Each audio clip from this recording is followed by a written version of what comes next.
రాష్ట్ర నీటిపారుదల రంగ సలహాదారులు ఆర్ విద్యాసాగర్రావు అంత్యక్రియలు ఇవాళ అంబర్పేట శ్మశాన వాటికల 10 గంటలకు జరగనున్నాయి. విద్యాసాగర్రావు మరణం పట్ల తీవ్ర దిగ్భ్రాంతి వ్యక్తం చేసిండ్రు సీఎం కేసీఆర్. రాష్ట్రంలో ఏదో ఒక ప్రాజెక్టుకు విద్యాసాగర్రావు పేరు పెడతామని అన్నారు. ఇక విద్యాసాగర్రావుకు నివాళులర్పించిండ్రు నేతలు.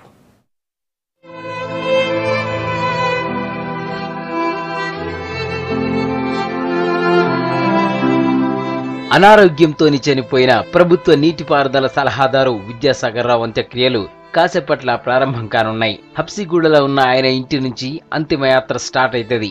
10 గంటలకు అంబర్పేట శ్మశాన వాటికల విద్యాసాగర్రావు అంత్యక్రియలు జరుపుతారు కుటుంబ సభ్యులు.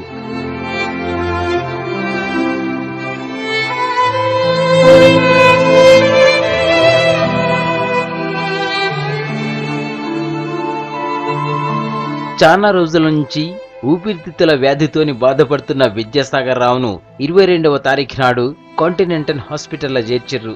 డాక్టర్లు ఆయన్ను కాపాడుతందుకు ఎంత ప్రయత్నం చేసినా లాభం లేకుండా పోయింది. దవాఖాన్లనే నిన్న పొద్దుగాల తుది శ్వాస విడిచిర్రు.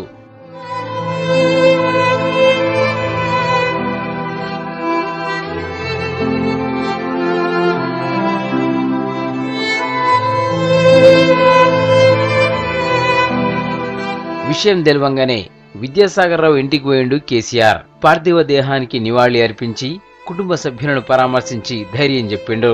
విద్యాసాగర్రావు తోటి ఉన్న అనుబంధాన్ని గుర్తు చేసుకుని కన్నీళ్లు పెట్టుకున్నారు సీఎం.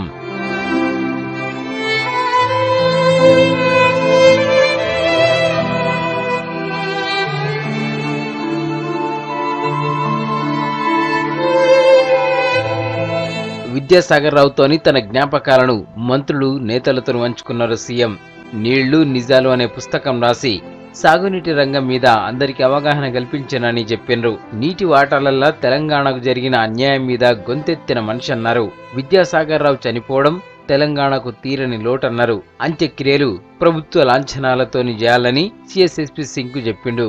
అట్లనే విద్యాసాగర్రావు అందించిన సేవలకు గుర్తుగా రాష్ట్రంలో ఏదైనా ప్రాజెక్టుకు ఆయన పేరు పెడతామని ప్రకటించారు సీఎం కేసీఆర్. ఇందుకోసం ప్రతిపాదనలు పంపాలని నీటిపారుదల శాఖ అధికారులను ఆదేశించారు.